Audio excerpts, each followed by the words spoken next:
Hey, good morning, guys. Today is Monday, May 11th, and we are going to be talking this week about traditions and how they connect people.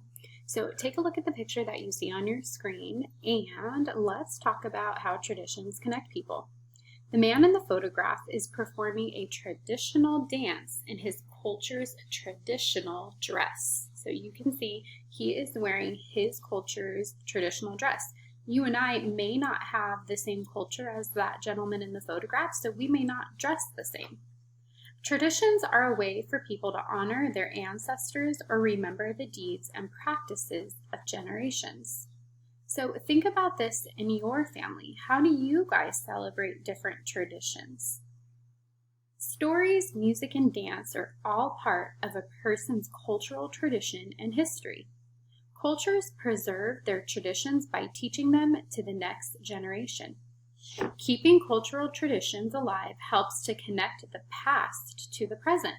So this is a really good place to stop and think about maybe some traditions that you have in your family that have been passed down from your grandparents to your parents and maybe now to you. What do you think the man in the photograph is doing? Why is it important to preserve our traditions? Now, I can tell you in my family, it's important to preserve our traditions so that way we know where we came from. We know the things that our ancestors celebrated in the past. What are some traditions that you enjoy? This would be a great conversation to have with someone in your house and talk about your traditions. I know in my house for Thanksgiving, we always get together, we make a turkey, we have stuffing, mashed potatoes, and we sit at the dinner table together.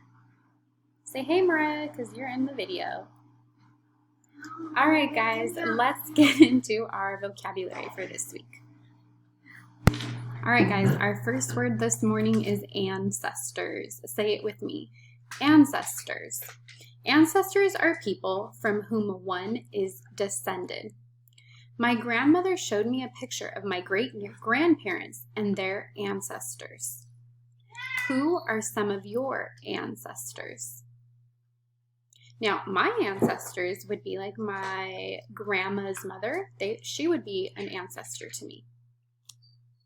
Who are some of your ancestors? This would be a great question to talk to your parents about so you can find out some of your family's history, traditions, and even ancestors. Our next word this week is despised. Let's watch the video to get some more information on the word despised.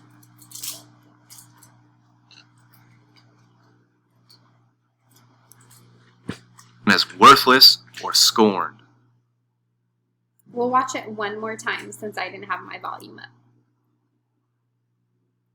Despised. Despised means looked down on as worthless or scorned. Now you can see from that photograph right there, that little boy looks like he despises vegetables. He has his hand covering his mouth and he just does not want to eat them. Tony liked most vegetables, but he despised carrots. What's an antonym for despised? If despised means you don't like something, what would the antonym be? Don't forget, antonyms are the opposite of the word. Let's get to our next word. Your next word this week is endurance. Say it with me. Endurance. Endurance is the power to put up with hardships or difficulties. The wheelchair racers had the strength and endurance to finish the 20-mile race. Why is it important for a marathon runner to have endurance? Your next word this week is forfeit. Say it with me. Forfeit. Forfeit means to lose or have to give up because of some fault, accident, or mistake. The team had to forfeit the game when 6 players failed to show up. So that means they could not play the game because they did not have enough players. How many of you who play sports have ever had to forfeit a game because not enough players showed up? What is a synonym for forfeit? Now remember, a synonym is a word that means the same thing as forfeit. Hit the pause button while you think of a synonym for forfeit. When you're ready, come back to our lesson. Your next word this week is the word honor. Say it with me. Honor. To honor means to show or feel great respect for a person or thing. One way we honor our flag and our country is to say the Pledge of Allegiance. On Veterans Day, what are some ways that we honor our veterans? Your next word is the word intensity. Intensity means having or showing strong feeling, purpose, or effort. The lion roared loudly and with great intensity. You can see his roar in that picture. It looks very intense, and it looks really scary too. Describe a time when you did an activity with intensity. Now I can think of one activity that our class has done, and that's the Go Noodle 26-minute workout. That's an intense workout. Wouldn't you agree? Let's take a look at our next word. And our next word this week is the word irritating.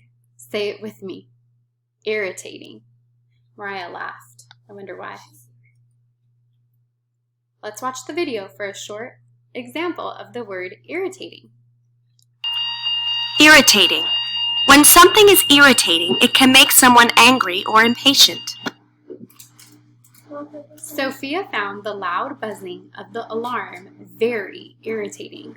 Now, I can totally feel what Sophia feels because anytime a loud noise goes off and I'm sleeping, I feel very irritated. It really, really bothers me. What are some things that you might describe as irritating? Now I can think of one, and I'm looking at Paul and Mariah, and one thing they do that might irritate me is not do their classwork when they're supposed to. That's very irritating. All right, guys, let's take a look at our last word for this week. And our last word for this week is retreated. Say it with me. Retreated. Let's watch the short video clip to get some more information on the word retreated. Retreated. Retreated means to have withdrawn or moved back. Now you can see that turtle, his head is popping out of its, well, it was popping out of its shell, but now it has retreated. It's gone back in, possibly because it senses some danger. The turtle retreated back into its shell when it sensed danger. What's an antonym for retreated? If retreated means withdrawn or moved back, what would the antonym be? What's the opposite of retreated? All right, guys, that's the end of our vocabulary lesson for this week. You're going to head over to Wonders and you're going to complete page 251, which has all of your vocabulary words for you to practice. If you need to go back and watch the video for more help and to get some more definitions, then you're free to watch this video again. Otherwise, head to Wonders and complete page 251. I will see you tomorrow with another short lesson. Bye, guys.